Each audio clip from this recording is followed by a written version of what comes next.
కడప జిల్లా ఒంటిమిట్ట సమీపంలోని నర్వ కాటిపల్లి వద్ద ఉన్న జగనన్న కాలనీకి గత కొన్ని రోజులుగా నీటి వసతి లేకపోవడంతో లబ్ధిదారులు తీవ్ర ఇబ్బందులు ఎదుర్కొంటున్నారు. ఈ సమస్యను మాజీ సర్పంచ్ వెంకటరెడ్డి నర్వి కాటిపల్లి పంచాయతీ కార్యదర్శి దినేష్ కుమార్ దృష్టికి తీసుకెళ్లారు. దీంతో స్పందించిన కార్యదర్శి బోరుకు మరమ్మతులు చేయించారు.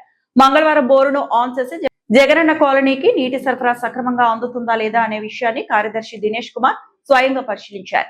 పంచాయతీలోని ప్రతి కాలనీకి త్రాగునీరు అందేలా చర్యలు తీసుకుంటామని కార్యదర్శి దినేష్ కుమార్ తెలిపారు. జగనన్న కాలనీకి నీటి సౌకర్యం కల్పించడం హర్షణీయమని టీడీపీ నాయకులు నరసింహ, గఫూర్ రెహమాన్ అన్నారు.